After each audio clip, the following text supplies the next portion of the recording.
Before, chop it like it's hot. I hated to chop anything. And I didn't know until I took the course that the reason was because I was using such poor body mechanics that my body actually hurt. My arm hurt, my shoulder hurt. I was just uncomfortable standing there. I hated it. And so I rarely did it. I made other people do it. After the course, I have no pain. I know how to chop efficiently. I even volunteer if somebody else is cooking.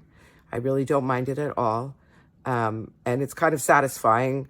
Sandy gives a technique that applies to pretty much almost any vegetable.